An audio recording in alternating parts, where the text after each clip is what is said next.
Am I the a-hole stories? Am I the a-hole for buying an expensive car instead of helping with my brother's surgery? I, 27 male, lived with my chronically sick brother and my parents. I took over his care while they worked. I handled chores/worked a job, although my parents thought it was wrong, because I wasn't focusing on my brother's care.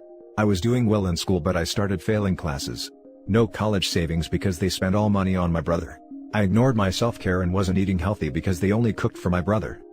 At 16, I was diagnosed with diabetes. My parents thought that was my fault. I was told to continue to care for my brother and work to pay for my medication, because they said they didn't need to deal with my condition on top of everything else. And then I failed at school eventually. CPS was called, but found nothing because my parents were aware. I ended up getting kicked out of the house at 17, because it was my fault CPS came. They chose my brother to take care of and didn't want to deal with me. I worked extra jobs here and there, lived with my then girlfriend, now wife. At 20, we had our firstborn. I tried to reach out to my parents, and let them meet my family despite what they've done, but they blamed me for those decisions. Getting married and having a baby was my fault also, and said, I shouldn't be a dad because I was irresponsible and ignorant. I cut contact permanently. I started getting lucky. I now work in a better field, no degree though, and I earn decent money. Then we had our second baby in August. Whoops, that too was my fault. My parents' words pop in my head whenever I look at my kids, and I begin to question myself. I always feel like I'm not doing enough. My dad reached out to my wife and took my number, that's another story, and contacted me. He got me to listen despite not wanting to. He told me my brother needs a surgery and asked for help. He insisted on meeting with me, but I refused. He sent people to talk, but I refused to meet them. Last week, I went to see him and I told him that I'm not obligated to help. That I'm still dealing with my own condition that was ignored by him. That I do have money, but I wanted to buy a car with it instead. Saved up money to buy a car I really like, and I felt good, not gonna lie. He and my uncle started guilting me for buying an expensive car and refusing to help. A relative posted on FB, talking about me buying an expensive car and leaving my parents to struggle. My number was given to everyone, and they kept shaming me. My argument with dad got worse that I had to yell at him again. Just want to tell you about my uncle. He's a hypocrite. He ignored me for years. Even when I got sick, that didn't matter. He made things worse by dumping his issues on my family. Now he acts like he's a decent guy who goes to church regularly. Now for the top comments. Not the a-hole.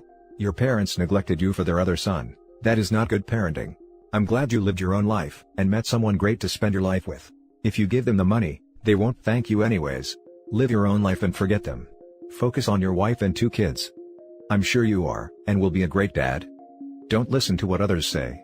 They don't know the whole story. Don't feel guilted into it, they were not there for you. I doubt they will in the future either. How do parents think they can neglect and kick your child at 17, then expect their help later in life? This is such a mystery to me. Act horribly and expect kindness? Not the a-hole. They neglected you in favor of your brother. I understand wanting to take care of the sick child. However, that does not mean you neglect the other one. I was doing well at school but I started failing classes. No college savings because they spent all money on my brother. I ignored my self-care and wasn't eating healthy because they only cooked for my brother. At 1 I was diagnosed with diabetes. My parents thought that was my fault. I was told to continue to care for my brother, work to pay for my medication because they said they didn't need to deal with my condition on top of everything else, and I failed at school eventually. CPS was called, but found nothing because my parents were aware. I ended up getting kicked out of the house at 17 because it was my fault that CPS came. All of this right here was more than enough reason for you to cut contact the first time. Yet you said that you had the heart to try and invite them back into your life. Unfortunately, it very much sounds like that was a terrible idea since they automatically figured you should go back to helping them with him, even though they never did anything to deserve that from you. Stand your ground, get a restraining order and call the cops if you have to. At least this time you called law enforcement on purpose. And just a reminder, not the a-hole. I'm proud of you for working so hard to get out of that situation and taking care of yourself and your own sickness, and raising what sounds like a wonderful family with a wonderful wife. Don't worry about being like your parents, because it sounds like you're already a million times better than them. Not the a-hole. It is telling that everything started to work out for OP, when there was no contact with his parents. Now for the next story. Am I the a-hole for refusing to change my will and include my stepdaughter in it? I'm a 46, male, with a chronic condition. I have 2 sons, James, 20, and Aaron, 16. I have a deceased daughter who passed away when he was 4. To be frank, Most of my years, I couldn't focus on work, and so, I don't have a lot of money or owned anything of value. We've always been lower class because medical bills and medication took a lot. James attends community college and has been getting support. Aaron will follow his brother's lead. It's what they want and they are becoming independent. I can say I have raised two sympathetic, caring, supportive boys who never left me to struggle alone, and I owe them a lot. I just wish I could have sent them to their dream college, but they understand how we all got dealt a bad hand in life. Like I said, I don't have much, all I have is my farmhouse. I've written a will and mentioned that this house goes to both James and Aaron, and that it'll be given to them in the coming years. I've mentioned this to them, they told me, they just wanted me to be okay. I appreciate that a lot, those words never been said by my own family. This conversation was private between me and them. I've been married to my wife for over a year now.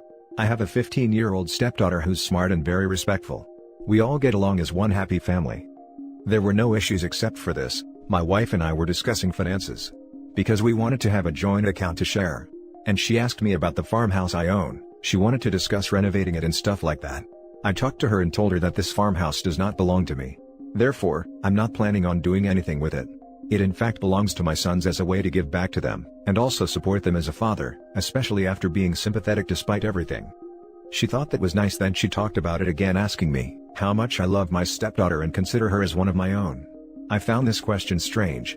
She asked me if I could include her in my will, and let her share the farmhouse with her stepbrothers. I didn't know what to say, frankly. But I reminded her that all my sons got is this farmhouse, and it belongs to them. I've already discussed this with them, and it was done and written in my will. She said I could update my will and include my stepdaughter. I didn't reply. Then she went on about how she felt her daughter was left out, and treated differently. Arguing that she, as family, deserves to have support, and I was being unfair to her. That she'll notice what her brothers have. I told her my stepdaughter is like my daughter that I lost. Told her to not mix things, and to respect that this is now my son's property. She kept arguing and said I was being inconsiderate of my stepdaughter's feelings.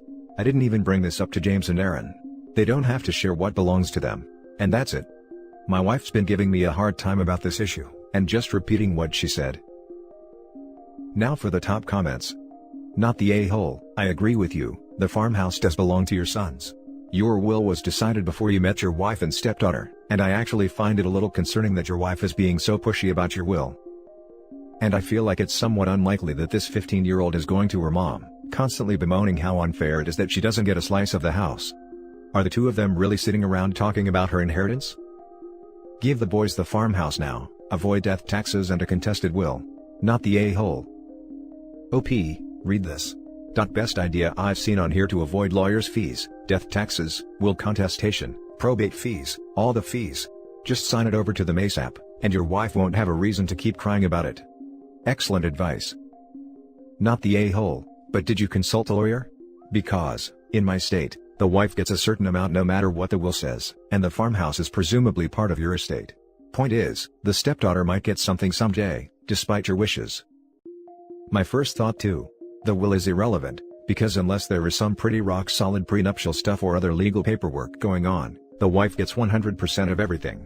The will is basically a wish list for the wife to honor if she chooses. At least in my state, which is a community property state, meaning spouses have joint legal ownership of everything, regardless of when said things came to be. When you marry, you transfer 50% ownership of everything you currently have to your spouse. The next story is titled, Am I the a-hole for taking my mom's side and telling my wife that my mom did not verbally abuse her? My mom and my wife have never been close, but I don't think either of them have been in the wrong until this situation, they just don't click. My wife is really into making soap. She sells it on social media and recently quit her job to sell soap full-time. My mom has literally never said anything negative about the soap, but when she was asked to buy it, she declined. My wife is like a dog with a bone, trying to get my mom to buy this soap. She asks her every time we see her, and when my mom declines, my wife starts listing the virtues of the soap and trying to force my mom to smell it. She has also brought my mom's finances into it, and argued that my mom and stepdad both make good money, and speculated about how much my mom spends on her wardrobe, which really isn't our business. Well, my mom stopped by the other day to see the kids. Before she left, she used our bathroom, and my wife stood outside the door yelling the whole time about, "How is the soap in there? And, don't you like it?" My mom came out looking pissed, and my wife immediately offered her a friends and family discount. My mom screamed, "I don't want your freaking soap. If you aren't making enough money from the soap, that isn't my problem, and I don't want to hear about the freaking soap again," and then my mom left. My wife immediately asked what I was going to do, and I said that I would talk to my mom, but my wife should have dropped it with the soap. My wife said that wasn't good enough, and that my mom had committed verbal abuse. I replied that I don't consider that verbal abuse. Now my wife is very upset and feels like I'm taking my mom's side, and that I should set boundaries with my mom. But I feel like my mom kind of set a boundary when she said she didn't want to buy the soap, and my wife didn't give a damn about that. Right, well, your wife was verbally harassing her, so she got what she deserved. Not the a-hole. Your wife needed to hear that. She's probably up all her friends' butts about her soap, and driving them away too. Your wife needs to learn that no means no. It could be the best soap in the whole world, but nobody is going to buy it from an annoying nag. Especially if that person is standing outside the bathroom when I'm peeing, yelling at me to smell the soap. That's crossing a boundary. I like to pee in peace. I'm guessing OP's mom wanted the same. Not the a-hole. You're the a-hole for not stopping your wife from harassing your mother over the soap earlier. NTA for taking your mom's side though. Exactly. He should have gotten involved way before it got to this point. Not the a-hole. So your wife can make soap. She should learn how to sell it. Spoiler alert, it's not by irritating people into submission. If she sells it at a farmer's market, does she chase people screaming at them to buy soap? Ahaha. That mental image I got was priceless. I can imagine a lady at a farmer's market, chasing people around and shouting, "Doesn't it smell nice?" The last story is titled, "Am I the a-hole we kicked my husband's cousin out?" Where do I begin? I can't give all details or this would be crazy long. I guess a little backstory. My 30 female husband, 35 male, and I have been together 3.5 years and just got married in September. We have 2 girls. I work from home and take care of the kids, and my husband works 4 p.m. to 2 a.m. For 2 to 2.5 years, we have been taking in my husband's family or friends that needed a place to stay for a while. Things are obviously stressful with COVID, and everything else going on in the US right now. My husband's cousin, HC, 36 male, moved down to Georgia from Chicago area the end of July, to work as an audio engineer for some up-and-coming names in the rap industry. They had a deal to pay for some of his bills and give him a place to stay.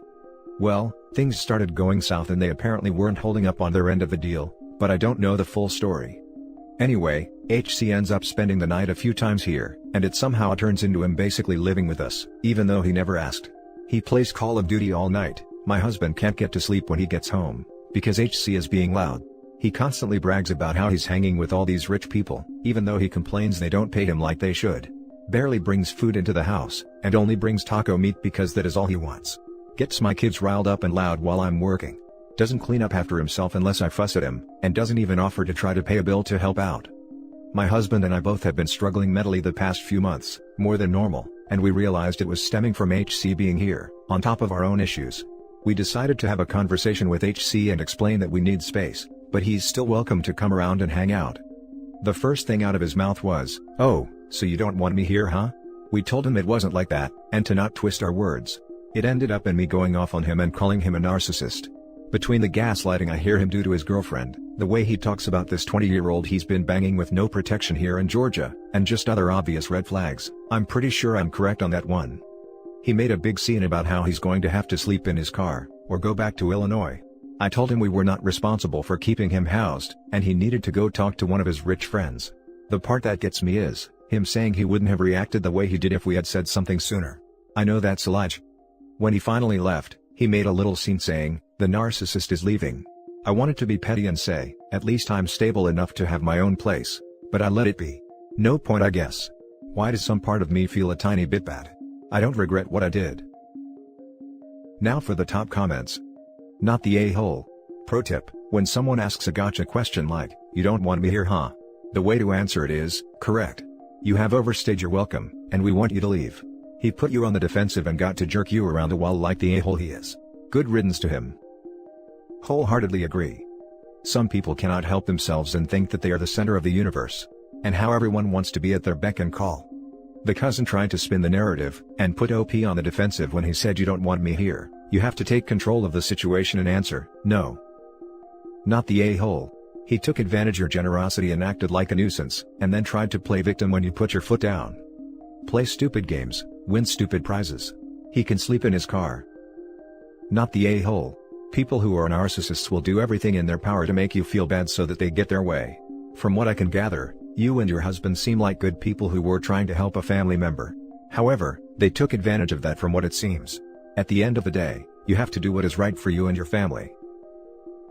And that's it for this video guys. If you have thoughts to share, leave a comment below. Don't forget to hit like and subscribe if you like this content.